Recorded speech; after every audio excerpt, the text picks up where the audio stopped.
सभी को hello and नमस्कार। अगर आपका लगातार 2-3 प्रीलिम से आपका कट ऑफ क्लियर नहीं हो रहा है तो इस वीडियो को आप ज़रूर देखें। हो सकता है इनमें से कुछ गलतियां या इनमें से सारी गलतियां आप कर रहे हो अपने प्रीलिम्स के अटेम्प्ट में। Before beginning the actual video, let's begin with something else.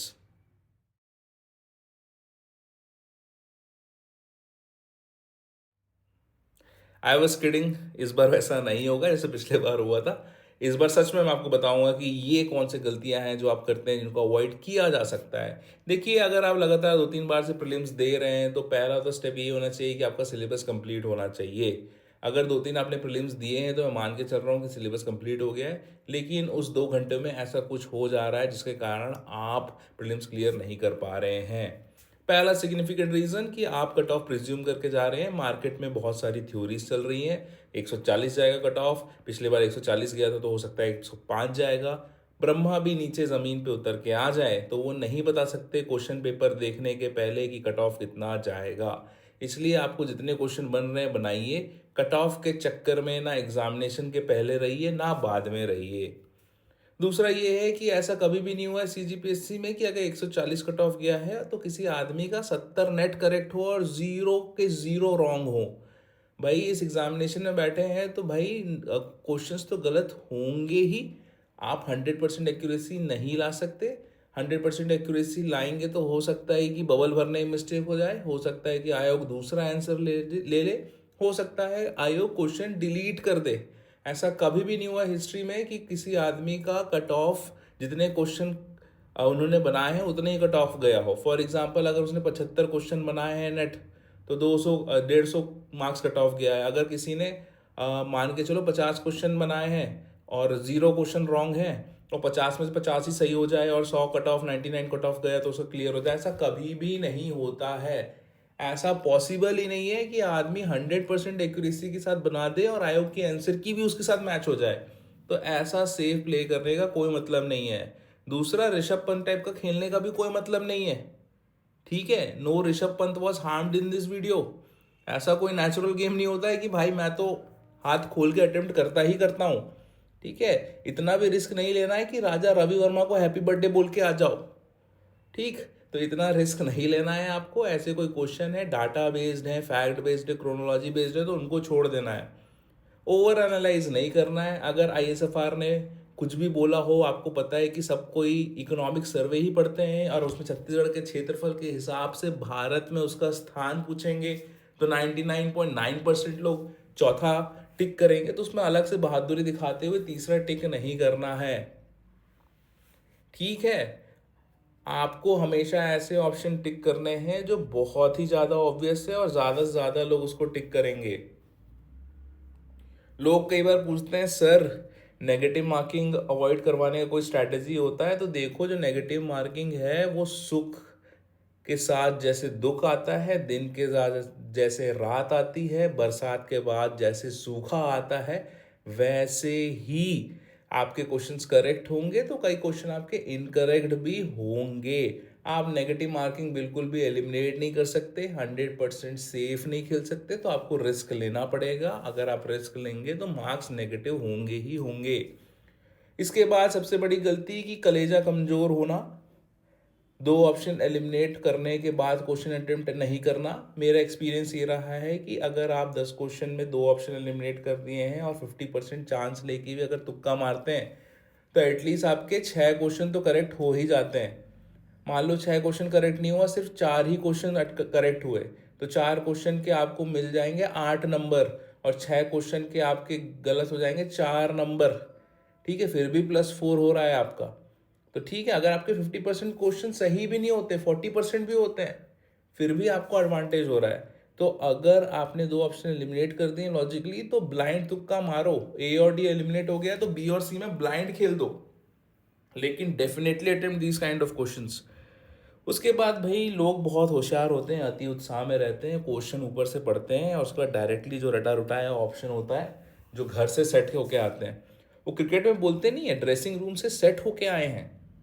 ऐसा सीजीपीएससी में नहीं होता है बॉस कि आप सोच के आए हो कि कट ऑफ 140 जाएगा और 140 के हिसाब से बना रहे हो।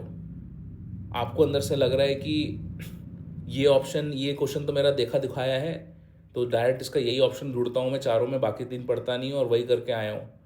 ठीक है, आके आप बहुत ज़्यादा रिस्क ले रहे हो। ठीक है, तो ऐसा नहीं होता है, ड्रेसिंग रूम से ही सेट होके कोई बल्लेबाज आता नहीं है सीजीपीएससी के प्रीलिम्स हॉल में। ठीक है, आपको चारों के चारों ऑप्शन डेफिनेटली डेफिनेटली पढ़ने हैं और आपको हमेशा एलिमिनेट करना है चीज़ों को। एलिमिनेट करने का मतलब है कि ए करेक्ट सही नहीं है, सी गलत है, डी गलत है, तो ऑप्शन बी फाइनली बच रहा है, ये सही है। Always read 4 options.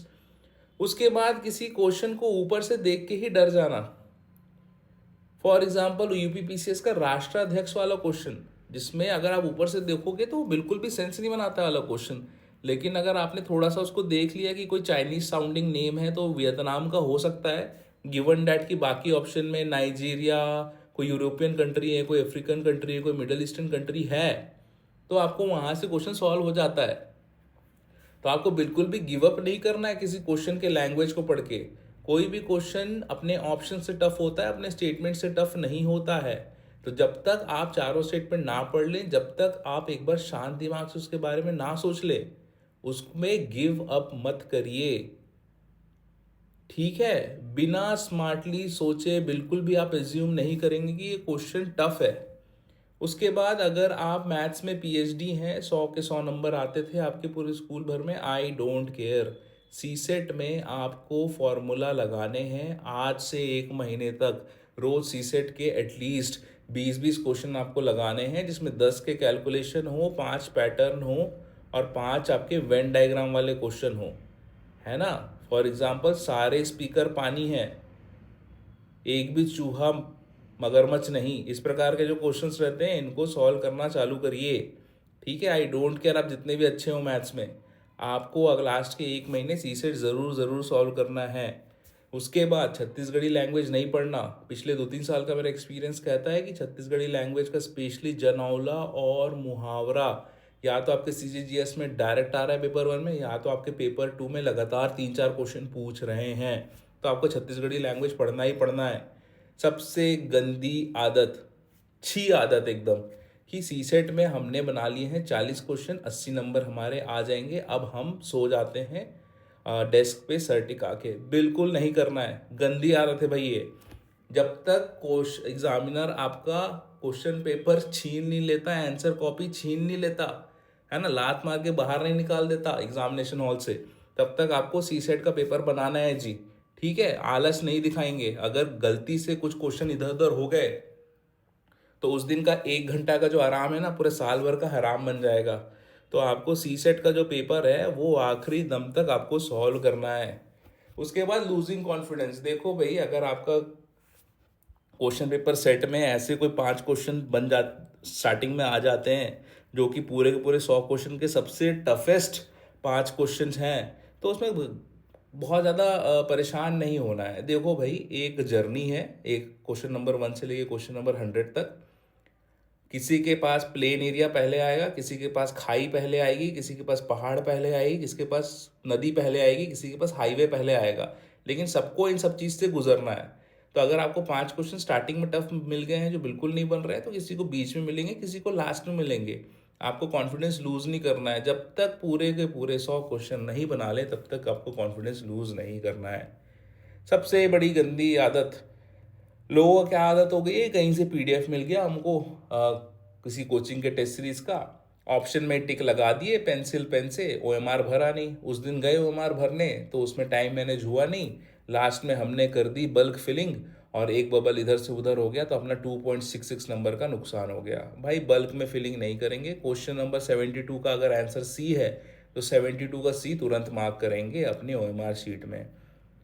सबसे बड़ा मॉडर्न समस्या की असर्शन रीजन के सवाल अगर ज़्यादा आ गए हैं या मल्टीपल स्टेटमेंट ज़्यादा आ गए हैं, तो बच्चे वही 1 लाइनर वाले चक्कर में रहते हैं, उनको समझ में नहीं आता कि कैसे करें। आपको डेलिबरेटली प्रैक्टिस करनी है असर्शन रीजन और मल्टीपल स्टेटमेंट की। There is no other way out.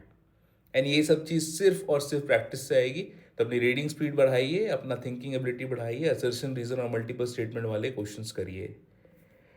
इसके बाद सबसे गंदी चीज़, कि बिलीव नहीं करना कि मैं ये क्वेश्चन सॉल्व कर सकता हूँ। देखो, 2-3 अटेम्प्ट हो गए हैं, तो 2-3 साल में भाई आप इतना पढ़ लिए हैं कि इंडिया के जिस भी एग्ज़ाम में अगर इंडिया जीएस के क्वेश्चन आ रहे हैं तो वो तो आप डेफिनेटली सॉल्व कर ही सकते हैं। हमने हाल ही में यूपीपीसीएस के पेपर सॉल्व करे हैं, वहाँ से आपको समझ में आ गया होगा कि भाई बहुत ज़्यादा डिफरेंट क्वेश्चन नहीं पूछते हैं। जो सेम थ्योरी है वही सेम थ्योरी है हर जगह, वो सेम पॉपुलर क्वेश्चन है तो सेम पॉपुलर क्वेश्चन है हर जगह। तो अपने आप में बिलीव करिए कि ऐसा नहीं है कि आप 2-3 साल से पढ़ रहे हैं और आपसे 100 के 100 क्वेश्चन नहीं हिलेंगे, आपसे सब कुछ हिलेंगे भाई, सब कुछ सॉल्व होंगे। आप बस भरोसा रखिए अपने तैयारी में, और अपने तैयारी में आपने जितना पढ़ा है that is more than enough to crack any exam. आपको बस यही भरोसा रखना है कि किस तरीके से मैं एलिमिनेट करूं ऑप्शन और किस तरीके से रिस्क लूं, तो इस पर ज़्यादा फोकस करेंगे। सबसे गंदी बात छी वाली बात है ना, छी भाई वाली बात ये है कि ये सोचना कि ये क्वेश्चन तो हर कोई बना रहा होगा, मैं भी तुक्का मार लेती हूँ। देखो यार, इस प्रकार का नहीं करना है, ठीक है। आपको बन रहा है बनाओ, आपको नहीं बन रहा है मत बनाओ। आप बाजू वालों के बारे में सोच के ज़बरदस्ती अटेंड मत करो, ठीक है। ये वाली टेंडेंसी से बहुत नुकसान होता है। बाकी सब लोग तो बहुत होशियार है, वो लोग तो बना ही रहे होंगे, नहीं, उनसे मतलब नहीं है। मुझसे बन रहा है या नहीं बन रहा है, ठीक है, यही बस सोचिए। बन रहा है तो टिक करिए, नहीं बन रहा है तो उसको छोड़ दीजिए, ठीक है। लेकिन ज़बरदस्ती पीयर प्रेशर में आके, जो कि एक्सिस्ट करता भी नहीं है, आप ज़बरदस्ती क्वेश्चन टिक नहीं करेंगे। Last but not the least, take care of your physical health, है ना। कल एग्जामिनेशन है, सुबह एक शाम पहले ऐसा नहीं करोगे गुपचुप वाले भैया के पास जाके बोलोगे भैया और तीखा बनाओ और तीखा बनाओ, है ना, ऐसा नहीं करोगे। आपको पता है कि आपका एग्ज़ाम है 2 दिन बाद, तो इसका मतलब ये नहीं है कि अपने प्रिय साथी से आप कलेश कर लोगे, ठीक है। थोड़े से इमोशनली सही रहिए, फिजिकली सही रहिए। साल भर प्रिपेयर किया है तो लास्ट में 2-3 दिन में कोई किसी प्रकार का कूड़ा कचरा कलेश करने का कोई मतलब नहीं है। Take care of your physical and mental health. तो ये कुछ चीज़ें थी जिसके कारण मुझे लगता है कि आप लोग का प्रीलिम्स रुकता है। एंड आई थिंक कि इनमें से बहुत सारी चीज़ों को आज हमने डील कर लिया है। एंड आपका लगातार अगर 2-3 बार से प्रीलिम्स आप फेल हो रहे हैं, तो आई थिंक इन सब चीज़ों पे आप वर्क करेंगे तो आपके चांसेस बहुत ज़्यादा सिग्निफिकेंटली बढ़ जाएंगे। I hope you like the video. Comment section में बताइए कि आप इनमें से कौन सी गलती करते हैं, एंड इसके अलावा भी क्या दिक्कत एग्जामिनेशन हॉल में आती है।